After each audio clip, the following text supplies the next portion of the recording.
மத்திய தொழிற்சங்க தொழிலாளர்கள் ஊழியர்கள் சார்பில் இன்றும் நாளையும் நடைபெறும் வேலைநிறுத்த போராட்டம் காரணமாக கேரளாவில் பேருந்துகள் இயக்கப்படவில்லை.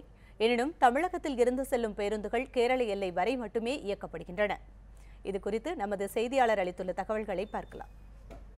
பழைய ஓய்வூதிய திட்டத்தை அமல்படுத்த கேட்டும் பொதுத்துறையை தனியாருக்கு தாரை வார்ப்பதை கண்டித்தும் தொடர்ந்து அனைவருக்கும் உணவுப் பொருட்கள் கிடைக்க வேண்டும் உள்ளிட்ட 12 அம்ச கோரிக்கைகளை வலியுறுத்தி இன்று நாடு முழுவதும் 2 நாட்கள் போராட்டத்தை மத்திய தொழிற்சங்கங்கள் அறிவித்துள்ளன. தொடர்ந்து மத்திய தொழிற்சங்கங்கள் 12 அதேபோன்று அதற்கு ஆதரவு தெரிவிக்கும் மாநில தொழிற்சங்கங்களும் தற்பொழுது தொடர் போராட்டங்களை தற்பொழுது நடத்தி வரும் நிலையில் கன்னியாகுமரி மாவட்டத்தை பொறுத்த அளவில் காலை முதலே ஒவ்வொரு பணிமனை முன்பும் போலீசார் குவிக்கப்பட்டு தற்பொழுது பேருந்துகள் இயக்கப்பட்டு வருகின்றனர். தொடர்ந்து கன்னியாகுமரியிலிருந்து கேரளாவுக்கு செல்லும் வாகனங்கள் முற்றிலும் இயக்கப்படவில்லை.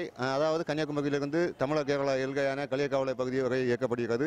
தொடர்ந்து இங்கிருந்து கேரளா செல்லும் பயணிகள் தற்பொழுது கேரளா செல்ல முடியாமல் தற்பொழுது இந்த களியக்காவலை பேருந்து நிலையத்திலே தற்பொழுது தவித்து வருகின்றனர். குறிப்பாக கேரளாவை பொறுத்த அளவில் மருத்துவமனை செல்ல வேண்டும், அதே போன்று வேலைக்கு செல்ல வேண்டிய தொழிலாளர்களும் தற்பொழுது இந்த பகுதிகளை காணப்படுகின்றனர். தொடர்ந்து பயணி வருவதற்கு அவருமே கேட்போம். சார் வணக்கம், உங்களுக்கு எவ்வளோ நேரமாக அந்த பகுதியில் காத்துருக்கீங்க? உங்களுக்கு கேரளாவில் எந்த பகுதிக்கு போகணும்? நான் ஒரு அரை மணிக்கூட இங்கே நிற்கிறேன்.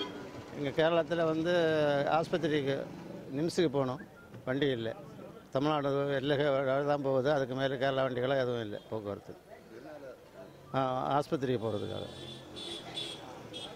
இங்கே தமிழ்நாடு எல்கையோட வண்டி நிற்கிது, அதுக்கு மேலே இங்கே கேரளத்தில் எந்த பஸ்ஸும் ஓடலை, ஒன்று போகிறதுக்கு வாய்ப்பும் இல்லை. கன்னியாகுமரி மாவட்டத்தை பொறுத்த அளவில் கன்னியாகுமரியிலிருந்து ஏராளமான தொழிலாளர்கள் அங்கு பணிபுரிந்து வருகின்றனர். ஆனால் அவர்களும் அதே போன்று அங்கு இருக்கும் நோயாளிகளை பார்க்க கூட தற்பொழுது உறவினர்கள் செல்ல முடியாத நிலையில் தற்பொழுது இந்த பகுதியிலே களியக்காவலை பகுதியிலே தற்பொழுது காணப்படுகின்றனர். நியூஸ் 7 தமிழுக்காக கன்னியாகுமரி மாவட்டத்திலிருந்து ரமேஷ்.